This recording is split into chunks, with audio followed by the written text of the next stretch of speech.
has been one of the givens of this year's midterms, the impact of former half-governor Sarah Palin, particularly on those boots-on-the-ground House races. The party estimates she could be decisive in as many as 55 of them. The Democratic Party. Leaders have even coined a phrase for the Republican intramural wars in which they hope Palin will get involved, the Palin primaries. The Democratic Congressional Campaign Committee, in a strategic move, its cheeky statement reading in part, quote, undeterred by the embarrassing loss she helped bring to the House Republicans in last fall's special election in upstate New York, Sarah Palin announced she wants to get involved in more Republican primary races this year, so we're more than happy to help her out. So she doesn't have to scribble notes on her hand. The DCCC is unveiling Palin's primaries that will highlight the most divisive and messiest House Republican primaries in the country. The reference, of course, there, the Palin-endorsed conservative candidate, the New York 23rd, Doug Hoffman, who was so championed by the right that the moderate Republican candidate withdrew from the race just before the election and endorsed the Democrat for the first time in over a century in that district. The Democrat won. Thus, the guide the Democrats are providing Palin includes 55 competitive House Republican primaries. Some of these races boast half a dozen different Republican contenders. Many races include Tea Party candidates, the leitmotif, Republicans trying to outdo one another in terms of their conservative bona fides. I'll turn to the Washington bureau chief for Mother Jones magazine, David Korn. David, good evening. Good evening, Keith. Democratic strategists are probably correct in thinking that Palin could help, if not sow the division, then complete the rupture during these primary stages of these races. But is there any broader calculation here? Is there an effect of a Palin endorsement on the General Electric? How about that for a Freudian slip? Any effect on General Electric? Never mind everything else. Any effect on the general electorate, including the independents in the actual vote? On the general election. Well, I think what we're seeing here, I mean, this is a stunt. They have us talking about it. Yeah. They're getting attention. But I think this is sort of a warm-up before you bring the show to Broadway. And what is that show going to be? It's going to be a horror flick in November 2010, starring Sarah Palin.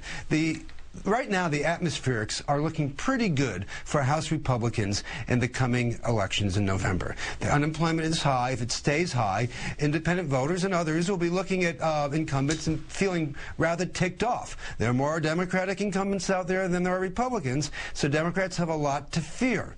Now, what the Democrats, of course, want to do is make the election a choice between us and President Obama and the Republicans. Not a referendum on the Democrats and Obama, but a choice between the Democrats and Republicans. And what is the best way to tar the Republicans all at once? Well, find a few leading Republicans that are just really pretty unpopular. And Sarah Palin, in the latest polls, 71% of the public said she's not qualified to be president. Her unfavorable to favorable rating was 55 to 37%. So to any degree that the Democrats can tie local Republican candidates to Sarah Palin, it probably will help them in many districts. Not in every district, but probably in enough.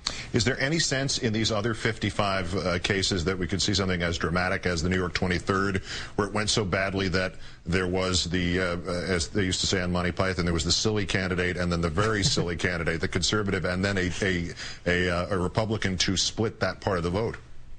Well, will we see something completely different? Mm-hmm. I think it really depends on the districts. The DCCC, the Democratic Campaign Committee, has picked 55 Republican House primary campaigns, and they're all in very different districts. In some districts, they have sort of the same dynamic that we saw in New York, in New York 23. But in some of those districts, even there's a Democrat who's now the incumbent, meaning it's a Democratic district. So if you have, a Republican running a state senator, such as I think in the Mississippi 1, against an incumbent Democrat, and then you have a conservative Tea Party type, as you have down there, a former lobbyist for Fox News, Angela McClellan, who was also an analyst on the network, coming in as the Tea Party candidate. It's kind of similar. She has a little more dynamism than Doug Hoffman did. But if Sarah Palin comes in and picks her over the state senator, who is a Republican, and you got to figure that a state senator in Mississippi is not a flaming liberal if you're a Republican, right? I mean, that could cause a civil war that will damage either Republican candidate in the general election. And that's what the DCCC is hoping happens in at least a handful of districts if Sarah Palin sticks her nose into them. If, as the White House has indicated, it plans to try to present the midterm elections as a nationalized referendum as much as possible, with Obama obviously in the forefront, This dovetails then with what the Democrats here are trying to create here, this party of Palin, at least in these 55 districts, does it not? Yeah, often in an off-year election, and particularly when unemployment is high, it does become a referendum on the people in power. That would be the Democrats and President Obama. The Democrats in the White House obviously want some, if they can make it a referendum on the Republicans, great, but they want to make it a choice. They want to portray the Republicans as the party of no, the party of not doing anything on jobs by opposing the bills that we see them opposing at the moment.